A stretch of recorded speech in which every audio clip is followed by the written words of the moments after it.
As a small business owner, you deserve more. More confidence, more connectivity, more of the tools that help your business thrive. And at Cox Business, you can expect more from us. We don't just have sales reps. We have perfect plan identifiers. People who will work with you to make sure your business gets everything it needs and nothing that it doesn't. Your business deserves more, and that's why you can expect more from Cox Business. Call 800-526-8572 to switch today. When I woke up this morning, I was feeling pretty dangerous. All right, yeah, our roster looks great on paper. Whoop-de hell. All right. But at the end of the day, we better be a good team. And you start building that during this time of the year. Get your sorry ass up! Get your sorry ass up! Doing a lot of talking with somebody that ain't do shit today. Doing a lot of talking. Do you think you're better than Jarrell Revis is right now? I'm better than you. My 24 years of life, I'm better at life than you. Dave! Time to go to work! I ain't 36. I ain't never seen you before, huh? Better go tell the coach you need some help. We gonna expose you, boy. All right, we coming at your ass. Welcome to the Fantasy Football Roundtable. Let's go! Let's go! What's going on, ladies and gentlemen? Welcome to another episode of the Fantasy Football Roundtable Podcast, proud members of the Full-Time Fantasy Podcast Network. You can find them at FTFPodNet on Twitter. You can find me at SportsFanaticMB on Twitter. You can find my co-host for the day, Mr. Matthew Fox at Nighthawk7734 on Twitter, and Tony Dyer at Commissioner MR. We are just one of a ton of great podcasts associated with this network, some of which are Jim Day of FF Champs, Corey Parsons and Dr. Rhoda from SiriusXM Radio, Bob Lung of the award-winning Fantasy Football Consistency Guide, Dwayne McFarland, Blake Sullivan, and a ton of great others. You can find all of us on FullTimeFantasy.com, your one-stop shop for all of your fantasy news, advice, and strategies.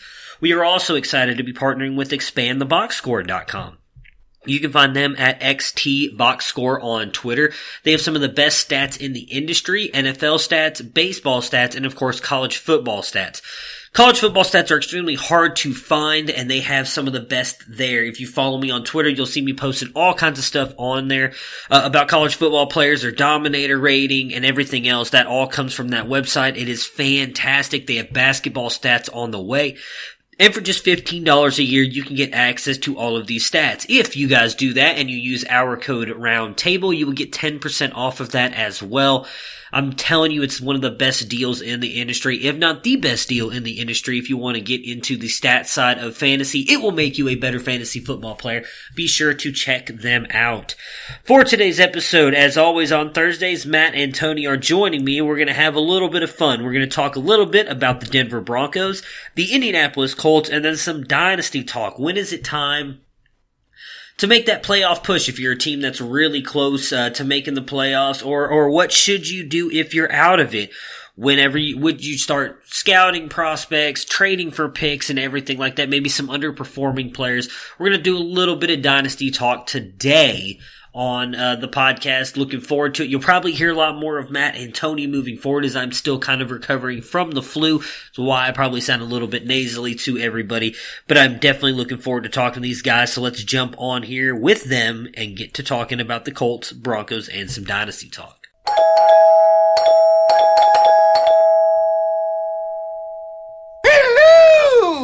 And as I mentioned there in the intro, we've got Tony and Matt with us. Guys, what's going on? How have your weeks been?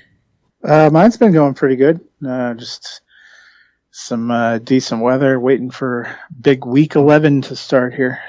Oh, I know it's going to be a great game tonight, right? Sorry, Tony, didn't mean to step on you. I'm excited about the game tonight. No, it's not stepping on me at all.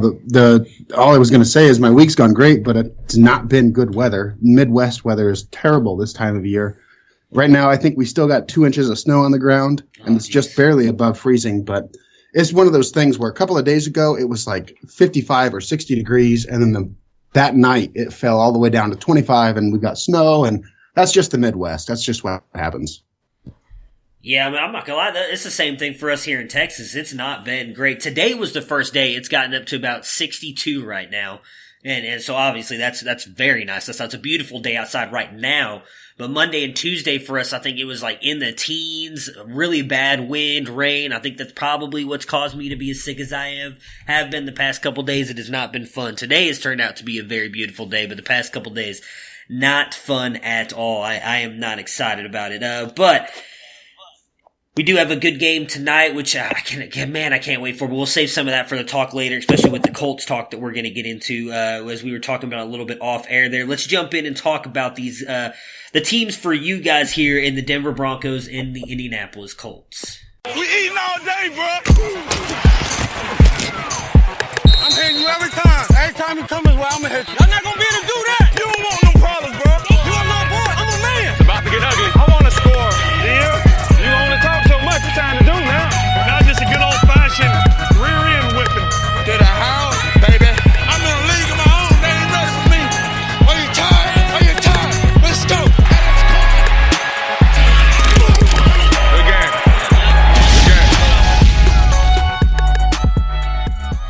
Game previews. So, Matt, you are a big Broncos fan, as everybody knows who listens to the podcast. As we have been the past couple weeks, kind of got away from it here the last 2 weeks, but we're going to jump back into it.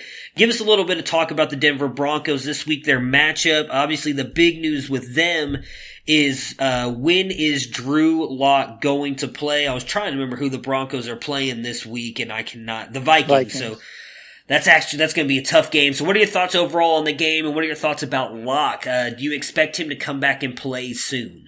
Or not come back and play, but actually make his first NFL start soon? That's kind of the big question, I guess. He did start practicing this week, which is somewhat optimistic. I know some reports were talking about him splitting first-team reps.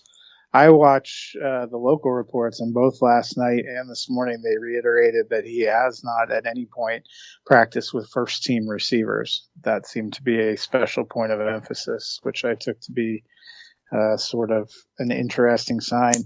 A lot of the discussion has been that they have a 21-day window to activate him, and some people thought he would not. Some of the local beat reporters think he will not get activated until week 14. I would say week 13 probably be the earliest. And then it's a question of whether he even starts. I know Elway was high on him in the offseason, and they were happy when they took him. Vic Fangio, during most of training camp, looked like he was afraid a kitten would be massacred on live TV if he had a compliment for Drew Lock. And that has led me to wonder if the whole way they're playing Drew Lock isn't as much about the front office not believing in him as the coaching staff saying, we don't want him, he sucks, we will not play with him, and the front office trying to protect them a little bit. Because it's been really weird. You know, the guy sprained his thumb and ended up on IR. He's supposedly, there was a lot of talk before even their bye week when Joe Flacco went out that Locke has been healthy for a while. They've just been waiting to start practicing. They could have brought him off IR week 9. We're already in week 11, and they're saying it's at least 2 or 3 more weeks before they'll consider bringing him off. It's a really weird strategy for a team that's 3-6. I mean, if anyone, I know one of us on this podcast has a 3-6 team that they still think is going to make the playoffs. I do not think my 3-6 team is coming anywhere near the playoffs. So it's even stranger to see, you know, the only thing I can think is they saw enough in training camps that the coaches said that's not going to work for us and they want to go get somebody else. But I'd almost think that would be a reason to try to throw him out there and have him look bad to justify picking somewhere else. I don't know. None of it makes sense to me. What the Bengals are doing makes sense. You drafted a guy, put him in, see how that's going to work and see if you're going to get anything out of him. But the way this is being handled just doesn't make any sense to me at all. Yeah, I'm with you on that. I know we've kind of, I don't want to beat a dead horse here because we have talked a lot about what we think and with Drew Lock being out there. I hope that he does get a chance to go out there. We were talking obviously off air a little bit there. That hopefully he gets a chance to play at least in week 13. You don't think there's really much of a chance he plays next week either. So hopefully he gets a chance because I'm with you. I think if he doesn't show out or doesn't play well in those last 4 weeks, then at that point, then you need to draft yourself another quarterback in next year's draft, which they do have a lot of really good quarterbacks coming out, something we might be able to talk about here in a little bit. Tony, what about your Colts? They have a very interesting matchup again this week as well. Obviously, Jacoby Brissett out last week, and they ended up losing that game, which really kind of opened up the AFC wild card race. Have a divisional matchup this week against the 4-5 Jaguars with Nick Foles coming back. What are your thoughts on your Indianapolis Colts and their matchup? Well, matchup aside, I'm concerned about the Colts. Now, Jacoby Brissett, I'm a little less concerned about. I know that he obviously missed last week, much to our demise. 3 interceptions, was it? Anyway, that's not the point. Frank Wright came out yesterday and said Jacoby should be practicing in full, and as long as he practices in full yesterday and gets through the day, he should be the starter. And that's exactly what happened. So Jacoby practiced in full. I didn't see the injury report for today. I'm looking at a report from yesterday. I expect Jacoby to be the starter. That's an improvement. But what I'm more worried about is when I pulled up the injury report for the whole team. Sorry about the dogs, but anyway. That's all right. 1, 2, 3, 4, 5, 6 starters did not practice. Mo Alley-Cox, Paris Campbell, Pierre Desir, Jack Doyle, T.Y. Hilton, Jordan Wilkins. I'm really worried about the health of the team as a whole. And even though I have a great deal of belief in Greg Ballard in the way that he's acquired free agents and the way he trades down in the draft to get extra talent, I believe that team is deep, and I believe that the team is consistent. All of the things that I would want to see out of a winning football team, I see in Indianapolis. But I'm a little bit worried that these injuries are so top-heavy that there's no coming back from that, if that makes any sense at all. Especially, we talked earlier, Jack Doyle, that injury is significant. Yeah, I agree with you. So we were talking, I want to get into the Adam Vinatieri things. We were talking about that a little bit off air. What are your thoughts on him and everything going on with that? We kind of talked about it. In fact, I agree with you. I really feel like he's lost them at least 2, I think at least probably 3 games worth of just him missing field goals and extra points. And I don't want to say anything bad about Adam Vinatieri. He's a Hall of Fame kicker. He's a walk-in Hall of Famer the minute that he retires and his years pass and he's eligible to be on the ballot. He's going to be in the Hall of Fame the first time around and everything. But what are your thoughts on them moving on from him and getting another kicker? Do you think they should give him the rest of the season? It's such a conflicting thing. I think we're on the same page of this already. I don't think we talked too much about this. Adam Vinatieri leads the league in scoring. He's got the franchise record for the Patriots in all-time points scored. I didn't look it up for the Colts, but I bet he's got it for the Colts too. Yeah, there's something that those things tie you to Adam Vinatieri and want to make you believe that everything's okay forever, but time it'll get you. You know, it doesn't last forever. This year, Adam Vinatieri is at 71% completion for all of his kicks, field goals, and extra points. I just looked that up. So that's as of week 10, 71%. So he's only making it in 3 out of 4 times. I mean, it's time. It's time. It's easy to say, as easy as it is to say that the Colts lost to the Dolphins because of 3 interceptions, it is that easy to also say that they could have won the game despite the interceptions had Adam made his kicks. It could have gone to overtime. It could have been another game-winning drive, just like they lost to the Steelers. The Colts have lost a game because of a missed kick. And all of those other mistakes are important and they're relevant, but that's what a kicker is for. That's what its job is to do, is to kick the ball. Yeah, like I said, we talked a little bit off air about it, and it sucks because as I talked about at the beginning of the year, I was on the Colts a lot. I thought that they had a chance to even win this division, and they really would still be in that race. I don't want to necessarily say they're out because we were talking about the Texans' schedule as well. They do have a very tough schedule moving forward. But with that happening, it really has kind of opened up the AFC wild card race there, and it gives my Brownies a chance to get in, as Matt was hinting to earlier. I think that's a very long shot that happens, but I'll take any chance I can get at this moment because it's been a long playoff drought for the Brownies there. So I'm with you. I would be surprised if they did, because there was a report that they were trying to bring in kickers, right? That Frank Reich was going to look at other kickers, or did they not do that? So they did do that. They brought in 4 or 5 kickers, and I watched the press conference yesterday from head coach Reich. Yeah. He used the word malpractice. He said it would be malpractice for Greg Ballard to not look at other kickers. Uh-huh. That's just what it is. I mean, when we are losing games because of the kicker. We can see this. It's clear. He also used words like respect. He used words like accomplishments. I mean, he's saying the same thing that we're saying. And that's what scares me. They did see these other kickers. They tried them out, and they made the decision to stick with Vinatieri. They made it public. And so what scares me is I'm guilty of this too on a personal level, to become so loyal and so indebted that it costs you.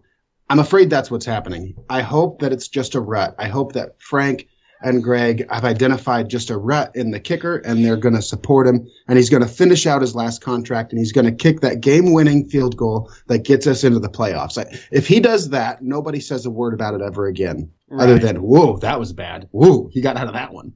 But outside of that, I mean, I am very worried about Adam. I'll leave it with this. There's a popular radio host in Indianapolis who tweeted, the story of the Indianapolis Colts in 2019 is going to be where one player retired too early and one player retired too late. And I'll just leave it right there. And I have all the respect for Vinatieri, but I do think it's time. I gotcha. So, speaking of having respect for somebody, I have a ton of respect for you for paying off the pie bet. For those of you who did not see that, I'm not gonna lie, I was two pies. That was very bold of you. So if anybody didn't see it, me, you, and Dennis participated in the fantasy alarm thing they do, where they pick a wide receiver to have a good week. Lowest scoring wide receiver gets a pie to the face. It is for a children's charity as well. So just kind of talk about that. Who'd you pick? What happened? And then where they can find this video if they have not had a chance to see it yet, because it is pretty good. I appreciate that. You can find the video on Twitter at Commissioner Mister. I've got it posted there. But yeah, basically, essentially, we had to choose a wide receiver that we thought was going to lead in fantasy points. And the catch was I couldn't choose anybody who'd already been chosen. Yeah. And you guys went ahead and took all the good ones. So I was left with a guy that I thought it was sneaky. I felt good. I thought, wait a minute. Emmanuel Sanders is sitting here. I'll take him. It's a perfect fit. I love it. I love Emmanuel Sanders in that offense. And he caught 2 passes and was out before halftime. So I was obviously the loser. So yeah, essentially I went to the store and got a pie filling. You should have seen the guy, because I had 1 can of whipped cream and 2 pie crusts. Uh-huh. And I said, hey, how many cans do you think I need for these 2 pies? And he looked at me and he shrugged his shoulders and he's like, dude, I'm not a baker. So I had to go back. I went back and actually bought 2 more cans of the pie filling. But anyway, that's not the point. I actually had 3 crusts too. I didn't have enough pie filling. So 2 pies, that was the joke. I wanted 3. It was a lot of fun. I can't wait. What's the charity? What's that promoting? I can't remember what the name of the charity is. I'll look it up real quick. But I do want to say, I don't know about us picking the best wide receivers. I picked Christian Kirk. And I mean... Well, come on.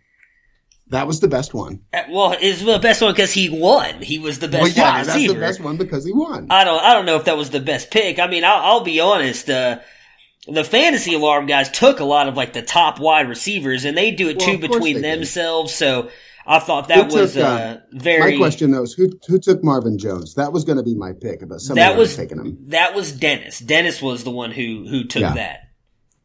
Yeah, I'd have taken Jones had he been available. So, but then I was very happy with my Emmanuel Sanders pick. I'm going to pick him again. I'll probably get another pie in the face for it. Yeah. It doesn't say what the children's charity is. I was trying to find that right here. It's their children's charity, and I can't remember what it is or which one that they do.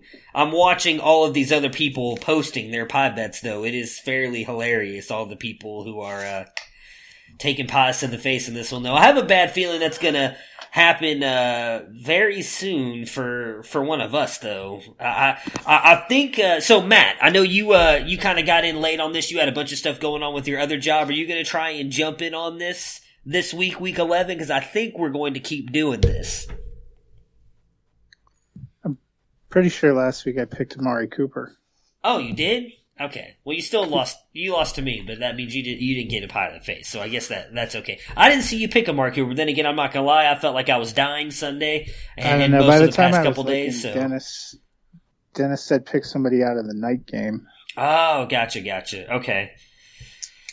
Yeah, I'm excited. See, I'm not gonna lie. My wife was very upset that I ended up not losing that because she went when I told her about it, and I was honestly not sure if Christian Kirk was gonna do that good or not. She was all excited about possibly pieing me in the face, and I'm glad that I didn't win. I'm glad that I did not lose that, though. It did look like it was kind of fun for you there, Tony. I mean, he said the two pies was just kind of put it over the top there. So I'm proud of you for paying it off, though. It takes a lot of guts because I saw him post something the other day that there's still a bunch of people who have not paid it off yet, and well, you know.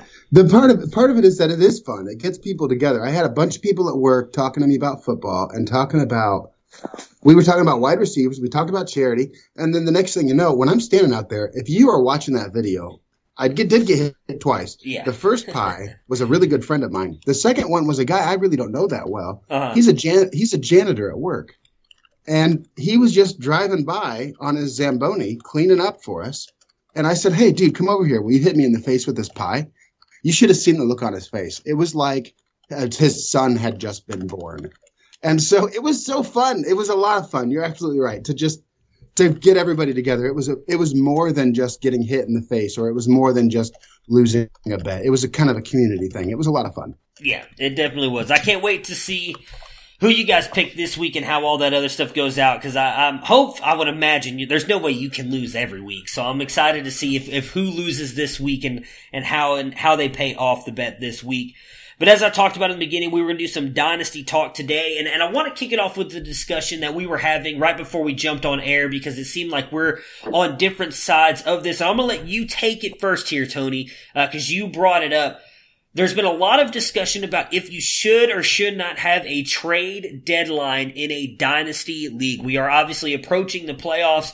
I have a couple of my main home dynasty leagues. We have trade deadlines. I had one last week and one that ends here in the next hour before the kickoff of the Thursday night game. What about some of your leagues that you brought up about a trade deadline in there? And tell us why you don't like it. And then Matt, because you also seem to have kind of a I don't want to say a problem with it, but you were on the other side of it. Talk about why you were on the other side of the trade deadline for a dynasty league.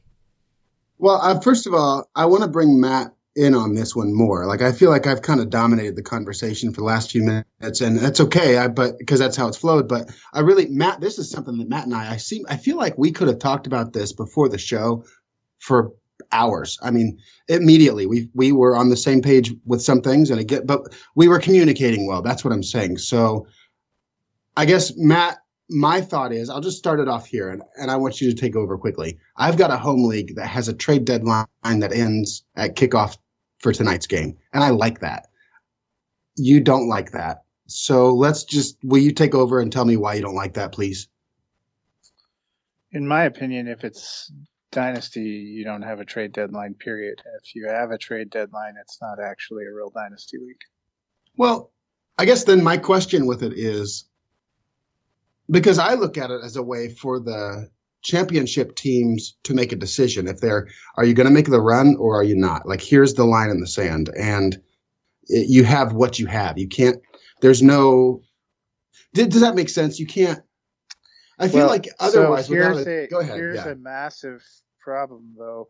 Dynasty is meant to be a year-round kind of thing where you keep your same rosters, you don't give up players. So making, late season or playoff run moves, sometimes you get burned by another team doing that, sometimes you don't. But that has far-reaching consequences. The other reason I am firmly and staunchly against it is, in many platforms, if you set a trade deadline, you are stuck with no trades until the league year reboots. And if you are a primary ESPN player and you put a trade deadline in November, you will not be able to trade until April or May. I see.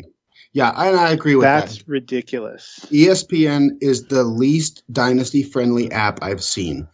It's a shame, because for the desktop versions, and it's like this is a side note, but ESPN's got this fantasy football user interface like backwards to me. And maybe I'm the one that's backwards, but it's terrible on my phone. It's great on the computer. It's set for redraft. I want to play Dynasty. Like, we are totally opposites.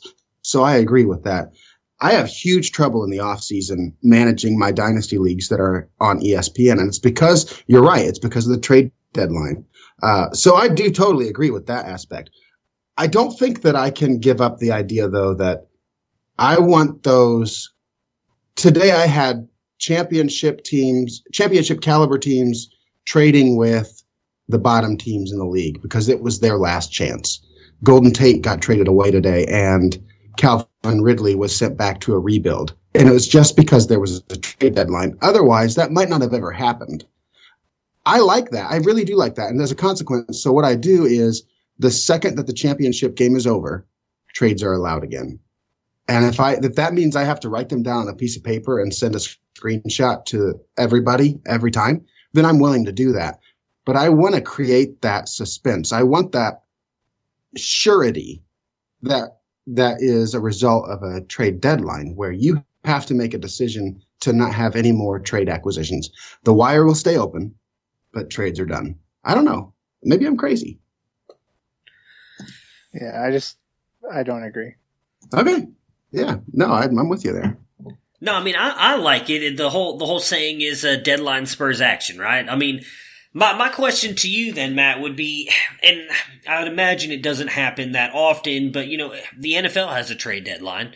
It's to allow for some continuity, I guess, moving forward and into the playoffs. Like, my biggest fear is, and why I have trade deadlines in mind, is what happens if someone makes some kind of trade where I'll give you guys one for instance. In one of the dynasty leagues I'm in, where my trade deadline is today, someone just reached out to me because I own Zeke, and my team's like middle tier. Like I'm the 6th spot right now. There's a chance I don't make it in. Like my team's just not that good, and he wants Zeke.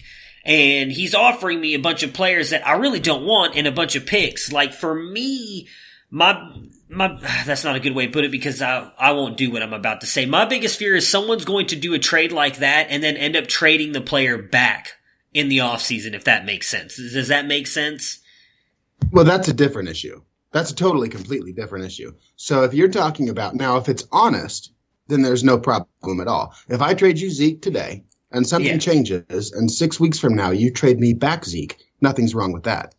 But if you're talking about some deal where I'm going to trade you this player for your playoffs and you're going to give him back to me at a discount from what I paid you because you won the money, that's collusion, and both of those owners need removed from the league immediately. So, yeah, I agree that there is that risk exists, but that comes back to the integrity of your league and the quality of the people that you're inviting into it. Right. Yeah, but you can't always know that, and that's always my biggest fear in keeping a trade deadline open, because you also have, I don't know, maybe I'm old school, but I don't like the fact that if I were going into, say, a championship, like last year, I'll use this as an example. In one of my home leagues last year, I was going into the championship game, and the person I was playing had Todd Gurley. If he was able to possibly, and for any of you who don't remember, Todd Gurley was questionable going into that Week 16 game. There was a lot of talk that he would play. They eventually ended up putting in C.J. Anderson, and obviously C.J. Anderson had like a massive day. So if you own C.J. Anderson, you put him in, you likely won your day. Well, he had C.J. Anderson, but he also didn't know that C.J. Anderson was going in. If the trade deadline, or there was no trade deadline, he could have then probably made a move to get a more secure running back to put in there, knowing Todd Gurley likely wouldn't play. And I ended up winning mostly because of that. And I just feel like you shouldn't be able to make moves in the championship round to improve your team. I just feel like there should be a certain point where, almost like what you said, Tony, kind of, you have to shit or get off the pot at this point. You're going to make the run for the playoffs, or you're either going to pack it in, or you're going to sell and move toward a rebuild. And this is your time. You know it's right now. You got to make that before the championship round comes up. Fox, I'm interested in what you have to say about that. I mean, I had to trade somebody that had Todd Gurley made a trade that I was facing in a championship game last year, and I lost because of it. I still wouldn't have a trade deadline.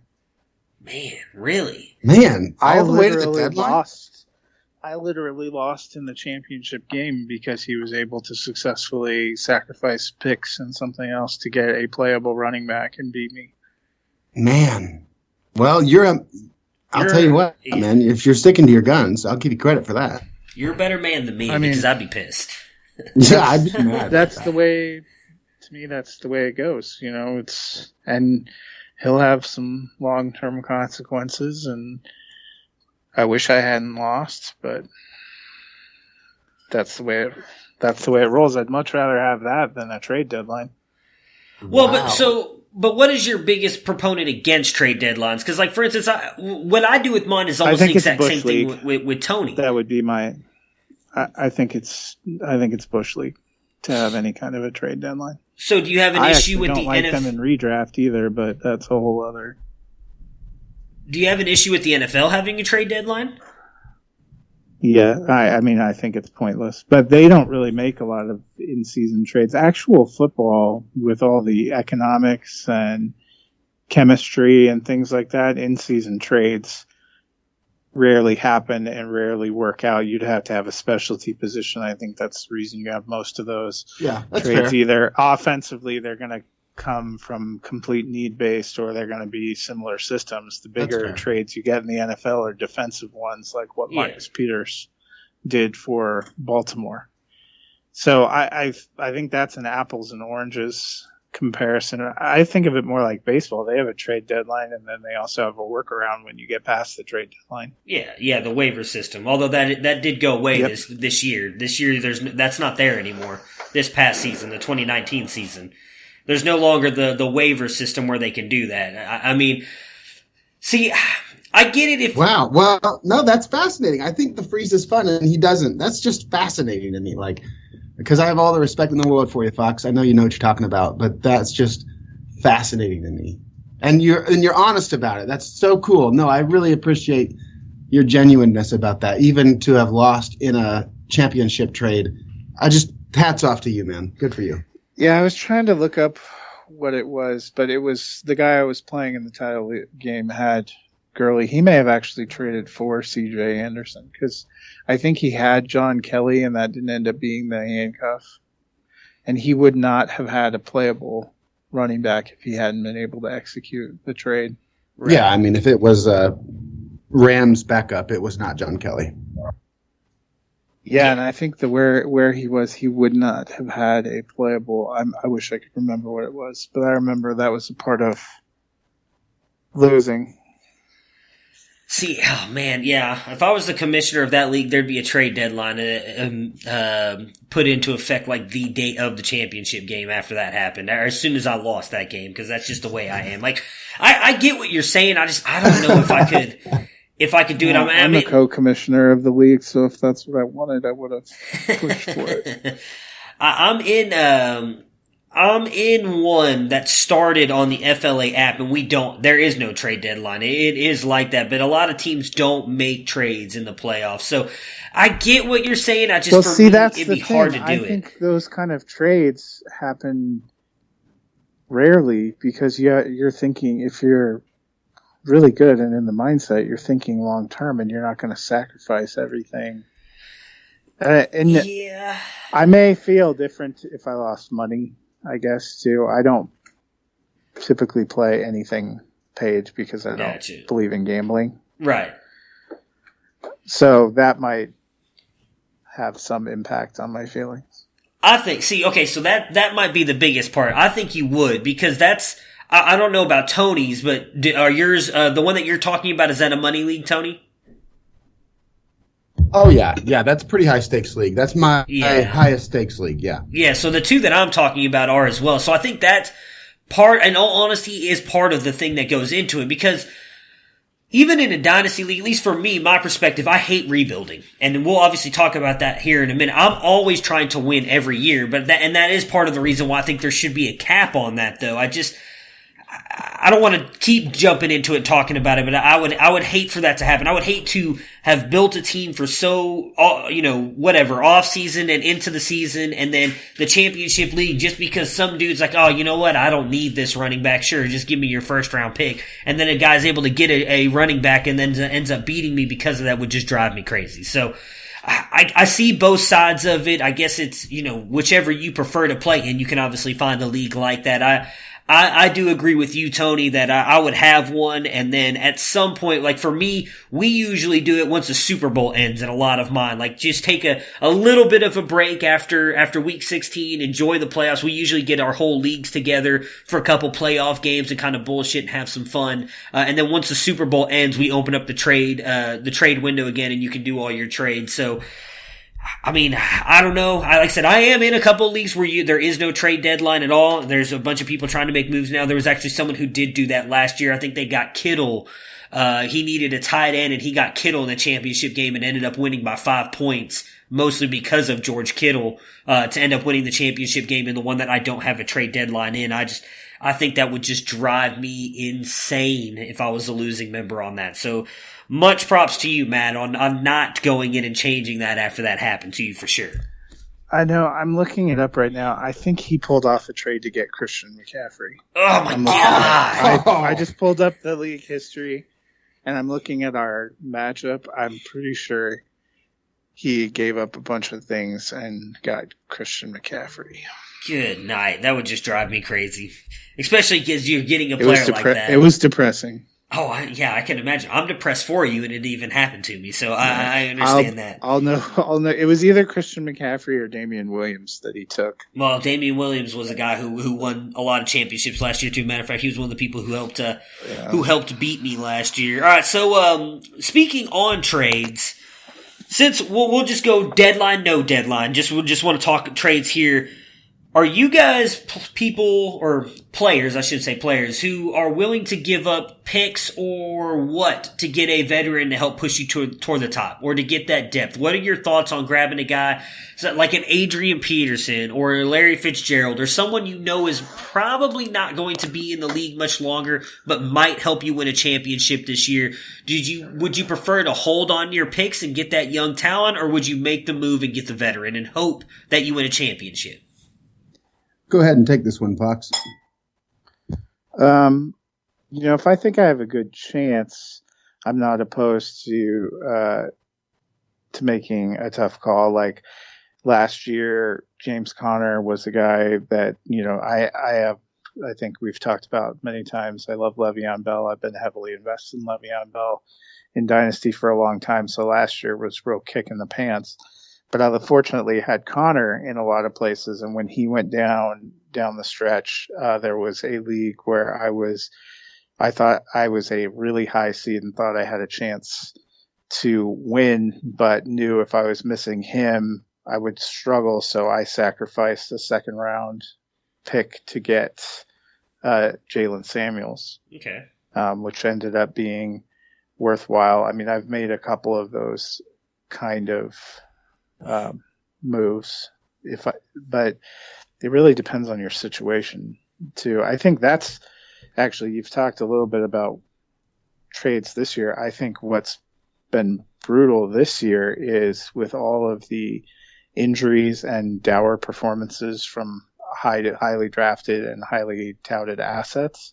It feels like in every league I'm in, there's maybe one or two teams that has 7 or 8 wins, but there's a whole glut of teams that has between 3 and 5 wins. Yeah. So there's not any real separation, combined with the fact that while the 2019 draft class was okay, everybody is hot after the 20 and 21 draft class. So people don't want to give up their picks to get Adrian Peterson to help their 6-5 team possibly make a playoff push.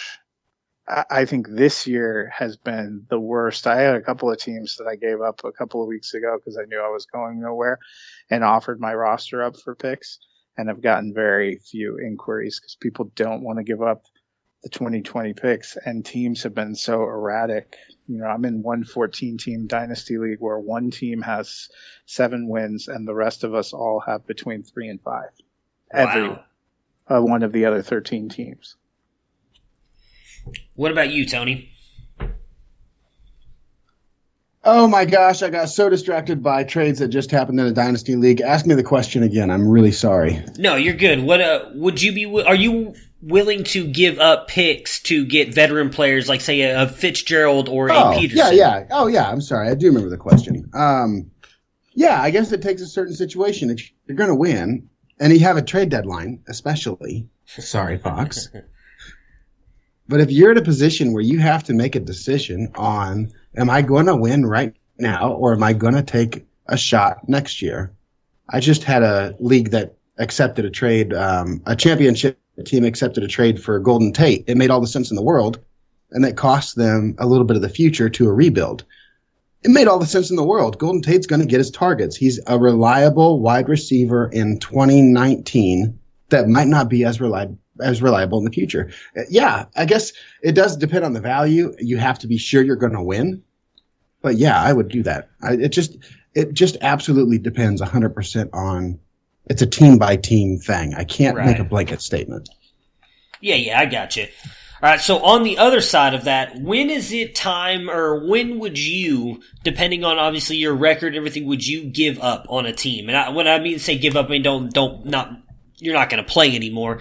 But when is it okay, I'm going to start flipping assets and try and get some picks, because as Matt, you mentioned, as someone who watches a ton of college football and I'm constantly looking at prospects and everything, these next two classes are going to be loaded. Now, yes, we don't know what they'll do in the NFL, but just based on what I've seen from them in the college, you are going to be able to get a lot of really good players out of this class here in 2020 and especially in 2021 as well. This one in 2020 I think is going to be more loaded than 2021, but there's still going to be a lot of good prospects in both of them. When would you turn and start selling off assets, and what's too much? So I'll go into one of my teams here in a minute, or I'll go first. I'll give an example for it, because I kind of feel like I sold too much to begin with. So when I came into this league in one of my home dynasty leagues, I had a team that I was not happy with. I was kind of building around Aaron Jones and Geis as my running backs and Devontae Adams as my wide receiver.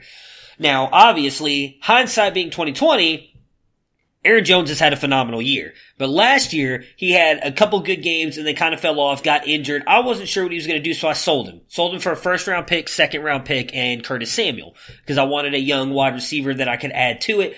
Now it looks like whoever got Aaron Jones ended up winning that deal, but I knew I was going to have to build a better team. I ended up turning a bunch of players around, and I've got 4 first-round picks, 3 second-round picks in this league, and now I'm building around Darius Geis and Devontae Adams and George Kittle. Those are my main keys of that team, and I'm trying to rebuild through this draft knowing that my team was not going to be good this year. Have you guys done that before? Are you willing to do that before the season starts, or you want to try and play the season out, and then at what point in the record would you be willing to sell off, and what is too much of a sell-off? Like, what player is Devontae Adams or DeAndre Hopkins or Odell? Are they untouchable, or are those players you want to build your franchises around, or is anybody tradable for the right price, I guess is the way to put it? I want to jump in on this because I want Fox's reaction. I think he's going to have a more complete reaction, and mine's probably a little more personally biased. I have a team that is currently 4-6. Okay. Here's what I'm starting. It's going to be a mess, so I'm going to read through some names. I'm sorry. No, you're good. Deshaun Watson, Todd Gurley, Saquon Barkley, Odell Beckham, Devontae Adams, Brandon Cooks, Zach Ertz, and a healthy bench, a middle-of-the-road bench. It's not the worst bench. Right. Okay. Every week I've started superstars. Yeah. And I'm 4-6. And I'm at a position where I'm unwilling to discount almost any of them. I feel like I've been hit with all the bad luck all at the same time. And if I just sit tight and take my loss, at least I'll get, the top end first round pick. Right. And I'll have all my superstars. I'm at a position right there where I'm not. So maybe I'm a little biased because that's the league that I just dive my soul into. And on that team, I'm not selling anybody. There are other teams that I will sell any player, but I'll sell them the same as I would sell them any other time. It doesn't make much difference to me. So, right. Matt, I just wanted your response to that. What would you do if you were sitting on a team with a roster like that, and you were losing, what would you do? Well, see, I think this is a tough year, especially if you're talking about dynasty. We talked about, the consensus probably top 4 picks for redraft this year were Saquon Barkley, Alvin Kamara, Christian McCaffrey, and Ezekiel Elliott. And if you drafted one of those, you're probably doing really great. 3 of those guys, if you drafted them, God only knows what the rest of your team is looking like. I mean, we've had Devontae Adams miss some serious time. Juju Smith-Schuster, who a lot of us had hopes for, has been on a team with just terrible pass offense. The 2 Minnesota receivers, if you had built around either of them or had them that you were counting on, have been wildly inconsistent. I mean, it has been a weird year. All the marquee quarterbacks that have gone down to injury and missed significant time. So if you have a core of players that are good players that you still believe in like that, having a 4-6 team because you're having an off season isn't, in my opinion, a reason to blow it up. Well, I felt crazy. I'm glad to hear you say that because I felt like a crazy person. Somebody offered me Diggs, a 2nd-round pick, and some droppable garbage for Devontae Adams. And then deep in my gut, I wanted to do the deal because I felt desperate, but I knew that was not enough. So I passed. He called me a crazy idiot. Go ahead. Adams has really, Adams has had a fluctuating season just because of injury. When he's been in there, he's been a huge piece of the offense. I mean, even in a game where the Packers offense looked like it didn't fundamentally exist, on his first game back from the toe injury, he had 7 receptions for 41 yards, which is an okay PPR day. I mean, that showed you that he's a focal point of the offense. Stephon Diggs has had a couple weeks where he had 7 for 168 and 3 touchdowns, and a few more weeks, feels like more weeks than not, where he's gotten you like 2 receptions for 4 yards, and you're just sitting there wondering what fresh hell you've stepped into. So, to be fair, I mean, though, I initiated the conversation. I started the conversation just so that we're fair. I said, "Hey, what's the price on Diggs?" Because I like Diggs. I think that Diggs is going to be good, and I think he's going to be good for a long time. He's a young guy. Thielen's an older guy. I think they can both be good for a while, and then Diggs will be great for a while.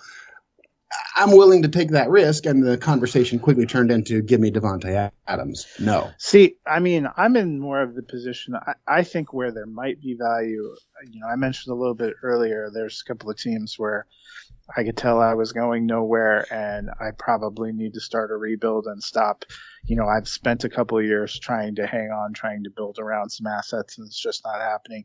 And there hasn't been a great market for it. I think this is one of those rare years where the real trade market, if you are in a dynasty, is to try and go, if you can, buy low on some of these people that have underperformed. Like if somebody's panicking and wants to offload Stephon Diggs, I'll take him for cheap because I'm like you, I'm playing the long game. I think there's potential. The reason that I may not be starting Juju, but I'm definitely not giving him up, is his value's at his lowest point. And I still think if Mason Rudolph grows as a passer, if Ben comes back, I still think his talent didn't fall off. Their way they've had to play the game has been off this year.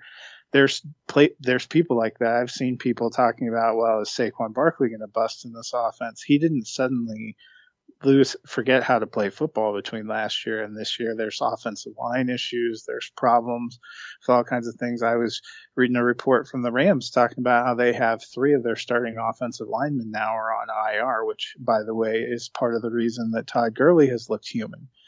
There's plenty of people that are worried about his knee and think that that's been the problem, and they're willing to dump off. Maybe now's the time to catch a couple of those shares. Maybe now this is not a year where you're able to sell your assets for draft picks, because people are kind of wedded to the draft picks, especially at this point in time when it's all hype. I think when you get closer to the draft, people have a real valuation on those picks.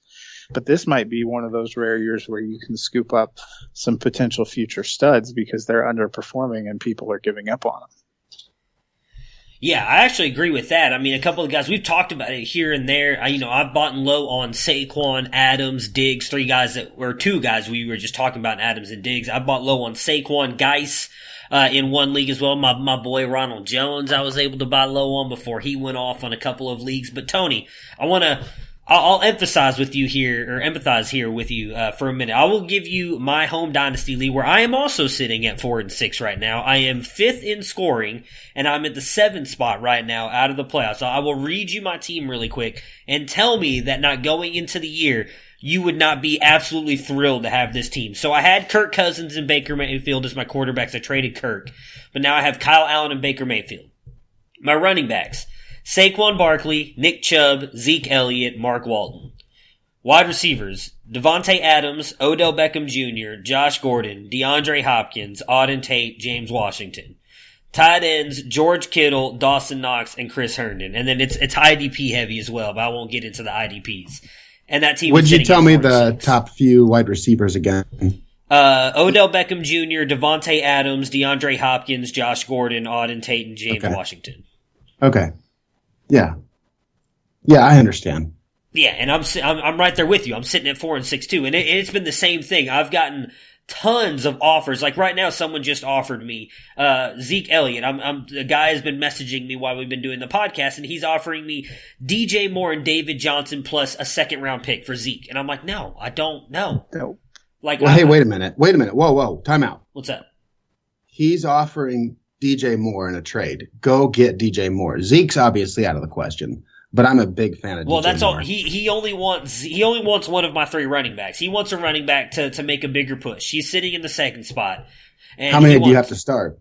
You can start 3 altogether. It's 2 running backs. How many do you have to start? You have to start at least 2. Well, you've got the wide receivers to probably offset one of those running backs. Fox, help me out on this. I think this could be interesting. First of all, Fox, what do you think about DJ Moore? Are we on the same page here? I mean, there are too many questions about Carolina. We've seen now DJ Moore with a pretty full sample size of Kyle Allen. If he ends up being their quarterback going forward, which right now feels like a 50-50 proposition, is he anything more than a high-end flex? Okay.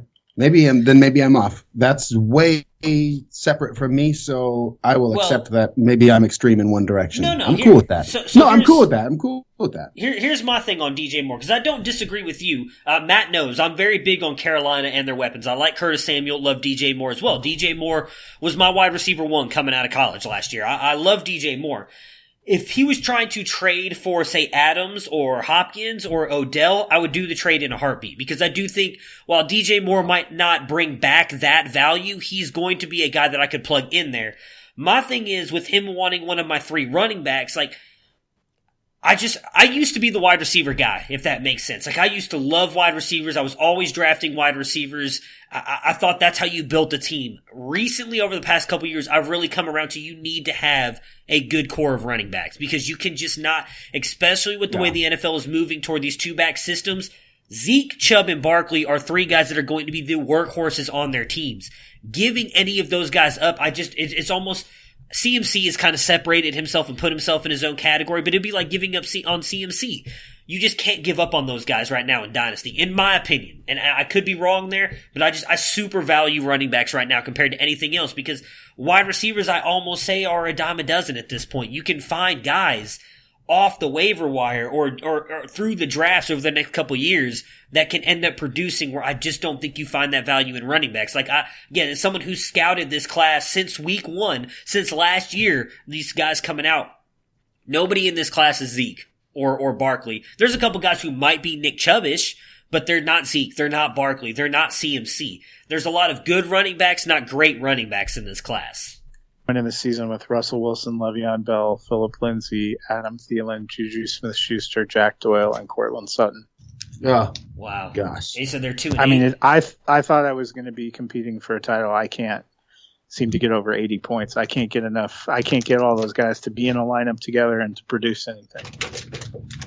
Yes, yeah, I'm with you. It has been a really weird year, and that's kind of why I think I'm with Matt and what he was saying, and you too, Tony, and just not you. I feel like this is just a year where you can't move on from your studs, because it just has been weird. Like, Barkley was out for so long. Adams has been out. Oh, everything we expected out of Odell has just not worked out with the Browns and the way their offense has looked. Even Hopkins has kind of struggled a little bit this year. Doesn't mean that they're not great players. It's just, it has been a weird year. I mean, Amari Cooper is one of the best wide receivers in the league, and that's just ridiculous right there alone. Like, that should never happen. So it's been a very weird year for fantasy. Did I just burp into the microphone on accident? No, I didn't hear you, but I didn't hear it at least. I had to get my weekly Amari Cooper dig in since we've been off the podcast here for the past couple days. Well, and the thing is, too, there's a whole ton of teams right now that are 5-5, 6-4 that are going to get into the playoffs that have these great players that haven't been great, but you don't know what's going to. So I have a team, the one that I lost in the championship with that I referred to earlier. I had Luck as my quarterback last year, but I have Dak. So Dak's been my quarterback this year. It's a 0.5 PPR. I have Kamara, Bell, James Conner, Phillip Lindsay, James White, Amari Cooper, Juju Smith-Schuster, Austin Hooper, Hunter Henry, and Cortland Sutton. I'm 6-4. Right. But at any given week, I feel like I could put together a lineup that could put up 130 points and kill someone. Yeah. Oh, I agree. Yeah. Well, I just want to before we get out of here really quick, I want to read up who Michael Thomas is probably the only guy Michael Thomas, Julio, and DeAndre are the only three in the top 10 that, for me at least, I would think would have been in the top 10 because I'm not a very big Mike Evans guy. I've always said that. But right now, your top 10 wide receivers, Michael Thomas, Mike Evans, Amari Cooper, Chris Godwin, Tyler Lockett, Cooper Kupp, Kenny Galladay, DJ Chark, Julio, and then Hopkins. I don't think anybody had half of those people, if not 6 or 7 of those guys in the top 10 going into the season. I think that really does just speak to the weird year. You could have made cases for Cooper or Galladay and either of the Buccaneers. I think what's surprising about the Buccaneers is that they're both in there. I think you could have made a case that one of them would be based on a lot of optimism for their offense. But guys like Chark, it's been an incredibly pleasant surprise. It's the same running backs. Austin Eckler still has to be pretty close to up in the top 10. He's number 4. And, I just pulled up the running backs. Yeah, he's number 4. Where you got him, that would have been an incredible boon. Meanwhile, if you have Alvin Kamara or Saquon Barkley, you're like, oh my God, why is this my life? Well, and DJ, too, another guy who's really kind of fallen off here real quick. Well, okay, before we get out, there's 3 things I want to touch on real quick. We can just do real quick analysis because we're almost at an hour here. Are you guys worried about DJ from what we've seen out of him the past couple weeks, or you just think he's not healthy? I'm out on DJ. I was out on DJ before the season started. I was afraid to say anything about it, to be honest with you. I am so out on DJ that, now I can feel confident. Now at least I'm seeing it.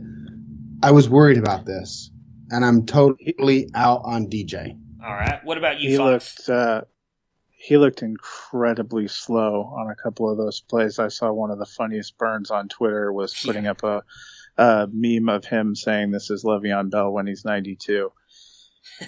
I think might be a bad schematic fit for him, but supposedly he's not even on the injury report right now. He fumbled last week, was not good. He doesn't look like he has pop. I never liked Derek. I never liked him when he was healthy. I never liked him. It was crazy to me that he was so productive because there was never anything special, and now it's just not happening. It blows my mind. Yeah. I'm sorry. I'm going on about it. I would definitely, he's somebody I would stealthily try to sell if you can get somebody to buy on his name. Gotcha. And then the last one, and we can keep all the political stuff aside, I'm not trying to offend anybody. With obviously a lot of big news coming out this week about the whole Colin Kaepernick thing. Any thoughts about maybe adding him in your Dynasty League? I would imagine if he does get signed by a team after Saturday's workout, he's going to be a backup quarterback.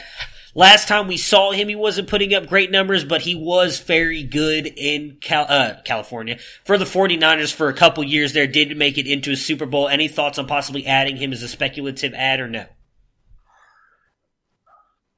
For me, none whatsoever. I mean, it's been 3 years since he was in the league. I think it's a real long shot he gets signed. I also think a curious decision that he's decided to have Hugh Jackson be the man that's running his workout and trying to sell him to other teams. Well, I don't think it was Hugh. I don't think he decided. I believe it was the NFL decided to make Hugh Jackson run the camp, which, yeah, I'm with you. Very interesting decision there. What about you, Tony? Yeah, I'm out on it too. It's okay. He's backup quarterback and could be useful. I'll say when you look at teams like the Jets that they were on their third string. Arguably, you can say the Colts were on their third string with Hoyer. I mean, that's the way it worked out. 2019 started. It was Andrew Luck. He retired. Jacoby Brissett's the starter. I don't mean disrespect to Jacoby, but I think Colin is better than a lot of third-string quarterbacks and most second-string quarterbacks, but the mess is just not worth it, and he's not your guy. Gotcha. Well, my thing with even doing a speculative ad at this point in time is what team or situation of consequence is looking to add a quarterback like that in week 11. Yeah, I agree. You know, if we were in week 2 of the season, and the NFL arranged this and everybody was going, yeah, maybe you can see something like that happen. The Ravens would make sense. I would not be shocked if he got signed, but I actually don't feel like he's going to come away with a contract. Gotcha. Oh, I agree with that. The Ravens actually are of all the teams I thought about, the Ravens made the most sense, and then I realized Robert Griffin's already on that team. Yeah. So, yeah, I'm totally I'm right there with you. It's all speculative. If he does get signed, there may not even be a contract. All right, fair enough. Well, guys, thank you so much for joining me today and doing a little bit of dynasty talk and breaking down the Broncos and the Colts. Enjoy the Thursday night football game tonight between your future playoff team, Cleveland Browns, and the Pittsburgh Steelers. I'm just kidding. I don't want to put that kind of bad juju in there. Predictions for tonight? Should we all make predictions just to make you feel better? Sure. I think the Browns lose 34-18, but Odell gets you. I think Odell's going to have a big game tonight, and I could be wrong on that, but I actually think Odell goes off tonight. What do you guys think? Well, I'd like to see Odell go off. Well, yeah, same here. What do you think, Tony? Who are you picking to win the game? Oh, I'll pick the Browns by a point or two. Well, thanks for the confidence boost, man. Well, there's not a lot of confidence I'm just kidding. Trust me. I'm debating on if I should even stay up and watch the game tonight or just go to bed early. Matt, who are you picking? Cleveland, 20-17. God, man, see, that's the kind of stuff that's going to give me an early death because I'm going to be having a heart attack all game long because of these close games, just like the Bills game last week. I hope they pull it off, but we kind of talked about this on Monday, too. I'm honestly a little bit worried that they're going to win a bunch of these games against these bad teams and give all of us Browns fans false hope, just like they did last year, but we'll see. I'm looking forward to the game tonight. Going to be very little sleep for me tomorrow in my job, but we'll figure it out. Guys, again, thank you so much for joining me. Have yourselves good weekends, and I hope that you guys come out victorious in all of your fantasy matchups. Thanks a bunch. Talk soon. Have a great weekend. Prepare for glory! I want to know if you got your popcorn ready. Do you got your popcorn ready? I came out the womb, I was ready. And he's hit the end zone for an unbelievable touchdown. I would be honored if you played football for this team. Throw it up above his head. They can't jump with me. Golly. Oh, they tackle him at the 40-yard line. Who can make a play? I can. Who can make a play? I can.